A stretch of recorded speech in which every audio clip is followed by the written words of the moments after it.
ಇಲ್ಲಿ ಸಂಜೆ ಆದರೆ ಸಾಕು ಕಾಡು ಪ್ರಾಣಿಗಳು ರಸ್ತೆಗಿಳಿದು ವಾಹನಗಳ ಮೇಲೆ ದಾಳಿ ಮಾಡ್ತಿವೆ. ಅದರಲ್ಲೂ ಕಾಡಾನೆಗಳ ಹಾವಳಿ ಹೆಚ್ಚಾಗಿದೆ. ಇದರಿಂದಾಗಿ ವಾಹನ ಸವಾರರಿಗೆ ತೊಂದರೆಯಾಗ್ತಿದ್ದು ಟ್ರಾಫಿಕ್ ಸಮಸ್ಯೆಯೂ ಹೆಚ್ಚಾಗ್ತಿದೆ. ಇದಕ್ಕೆ ಕಡಿವಾಣ ಹಾಕಲು ಅರಣ್ಯ ಇಲಾಖೆ ಹೊಸ ಪ್ಲಾನ್ ಮಾಡಿದೆ. ಏನದು ಆ ಪ್ಲಾನ್? ಇಲ್ಲಿದೆ ನೋಡಿ ಡೀಟೇಲ್ಸ್.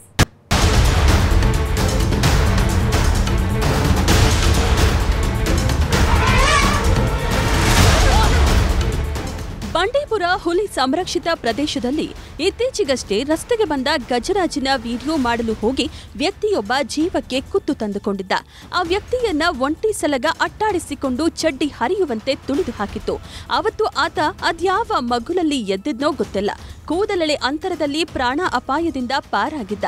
ಅಲ್ಲದೆ ಈಗೀಗ ಸಂಜೆಯಾದ್ರೆ ಸಾಕು ಕಾಡಾನೆಗಳು ರಸ್ತೆಗೆ ಬಂದು ವಾಹನಗಳ ಮೇಲೆ ದಾಳಿ ನಡೆಸುತ್ತಿರುವುದು ಹೆಚ್ಚಾಗ್ತಿದೆ. ಹೀಗಾಗಿ ಬಂಡೀಪುರ ಮಾರ್ಗದ ಹೆದ್ದಾರಿಗಳಲ್ಲಿ ಸಂಜೆ 6ರ ಬಳಿಕ ವಾಹನ ಸಂಚಾರ ನಿರ್ಬಂಧಿಸಲು ಅರಣ್ಯ ಇಲಾಖೆ ಪ್ರಸ್ತಾವನೆ ಸಲ್ಲಿಸಿದೆ.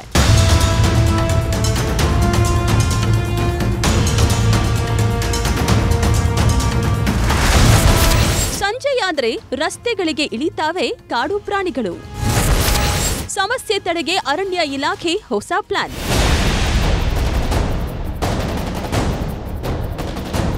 ಚಾಮರಾಜನಗರ ಜಿಲ್ಲೆಯ ಗುಂಡ್ಲುಪೇಟೆ ತಾಲೂಕಿನ ಬಂಡೀಪುರ ಹುಲಿ ಸಂರಕ್ಷಿತ ಅರಣ್ಯ ಪ್ರದೇಶದಲ್ಲಿ ಇತ್ತೀಚಿನ ದಿನಗಳಲ್ಲಿ ಕಾಡಾನೆಯೊಂದು ತರಕಾರಿ ಹಣ್ಣು ತುಂಬಿದ ವಾಹನಗಳ ಮೇಲೆ ಅಟ್ಯಾಕ್ ಮಾಡ್ತಿವೆ.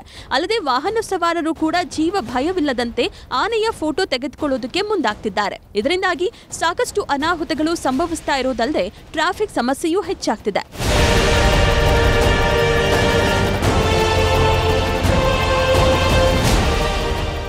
ಈ ಸಮಸ್ಯೆಗಳ ಪರಿಹಾರಕ್ಕೆ ಅರಣ್ಯ ಇಲಾಖೆ ಮುಂದಾಗಿದೆ. ಬಂಡೀಪುರ ಮಾರ್ಗವಾಗಿ ಕೇರಳ ಹಾಗೂ ತಮಿಳುನಾಡಿಗೆ ಸಂಪರ್ಕ ಕಲ್ಪಿಸುವ ರಾಷ್ಟ್ರೀಯ ಹೆದ್ದಾರಿಗಳಲ್ಲಿ ಸಂಜೆ 6 ಗಂಟೆ ಬಳಿಕ ವಾಹನ ಸಂಚಾರ ನಿರ್ಬಂಧಕ್ಕೆ ಜಿಲ್ಲಾಧಿಕಾರಿಗಳಿಗೆ ಪ್ರಸ್ತಾವನೆ ಸಲ್ಲಿಸಿದೆ. ಈ ಎರಡೂ ಹೆದ್ದಾರಿಗಳಲ್ಲಿ 2009ರಿಂದಲೇ ರಾತ್ರಿ 9ರಿಂದ ಬೆಳಗ್ಗೆ 6ರವರೆಗೆ ವಾಹನ ಸಂಚಾರ ನಿಷೇಧ ಜಾರಿಯಲ್ಲಿದೆ. ಇದೀಗ ರಾತ್ರಿ 9ರ ಬದಲು ಸಂಜೆ 6ರಿಂದಲೇ ವಾಹನ ಸಂಚಾರ ನಿರ್ಬಂಧಕ್ಕೆ ಅರಣ್ಯ ಇಲಾಖೆ ಪ್ರಸ್ತಾವನೆ ಸಲ್ಲಿಸಿದೆ. ಈ ಬಗ್ಗೆ ಜಿಲ್ಲಾಧಿಕಾರಿ ಶಿಲ್ಪಾ ನಾಗ್ ಹೇಳಿದ್ದು ಹೀಗೆ. ಬಂಡೀಪುರ ಈಗ ನಮ್ಮದು ಗಡಿ ಜಿಲ್ಲೆ ಇರೋದ್ರಿಂದ ಈಗ ಸಂಜೆ 9 ಗಂಟೆ ಮೇಲೆ ಏನು ವಾಹನ ನಿಷೇಧ ಆಗಿದೆ ಅದನ್ನು 6 ಗಂಟೆಯಿಂದ ಮಾಡಬೇಕು ಅಂತ ಒಂದು ಫಾರೆಸ್ಟ್ ಡಿಪಾರ್ಟ್ಮೆಂಟಿಂದ ಪ್ರಪೋಸಲ್ ಬಂದಿದೆ. ಸಾರ್ವಜನಿಕರು ಆತಂಕ ಪಡುವಷ್ಟಿಲ್ಲ, ಯಾಕಂದರೆ ಅದಿನ್ನು ಪ್ರಪೋಸಲ್ ಕನ್ಸಿಡರೇಷನ್ ಸ್ಟೇಜಸ್ನಲ್ಲಿ ಇದೆ. ನಾವು ಕೂಡ ಜನರಿಗೆ ಅನಾನುಕೂಲ ಆಗದೆ ಇರೋ ರೀತಿ ನಮ್ಮ ಎಲ್ಲ ಒಂದು ಸಾರ್ವಜನಿಕರ ಒಪಿನಿಯನ್ನು ತೆಗೆದುಕೊಂಡು ಮಾಧ್ಯಮ ಮಿತ್ರರ ಒಪಿನಿಯನ್ನು, ಅಂದರೆ ತುಂಬ ಜನ ಫಾರ್ಮರ್ಸು 6 ಗಂಟೆ ಅಂದರೆ ಒಂದು ಗುಡ್ಸ್ ಕಳಿಸುವಂಥದ್ದು ಸಣ್ಣ ಸಣ್ಣ ಆಟೋಗಳಲ್ಲಿ ಆಟೋ ಟಿಪ್ಪರ್ಗಳಲ್ಲಿ ತರಕಾರಿ ಹಣ್ಣನ್ನೆಲ್ಲ ಸರಬರಾಜು ಮಾಡ್ತಾ ಇರ್ತಾರೆ. ಸೊ ಅದರಿಂದ ಸ್ವಲ್ಪ ಸಾರ್ವಜನಿಕರಿಗೆ ಅನಾನುಕೂಲ ಹೆಚ್ಚಾಗಿ ಆಗೋದ್ರಿಂದ ಅದನ್ನು ಇನ್ನೂ ನಾವು ಕನ್ಸಿಡ್ರೇಷನಲ್ಲೇ ಇಟ್ಟಿದ್ದೀವಿ. ಸೊ ಎಲ್ಲರನ್ನೂ ಒಂದು ವಿಚಾರ ಮಾಡಿ ಆಗು ಹೋಗುಗಳನ್ನ ನೋಡಿಕೊಂಡೇ ಮುಂದಿನ ಕ್ರಮ ಮಾಡ್ತೀವಿ. ಸದ್ಯಕ್ಕೆ ಯಾವುದೇ ರೀತಿ ಬ್ಯಾನ್ ಎಕ್ಸ್ಟೆನ್ಷನ್ನ 6 ಗಂಟೆಗೆ ನಿಷೇಧನ ಈಗ ಸದ್ಯಕ್ಕೆ ಮಾಡ್ತಾ ಇಲ್ಲ.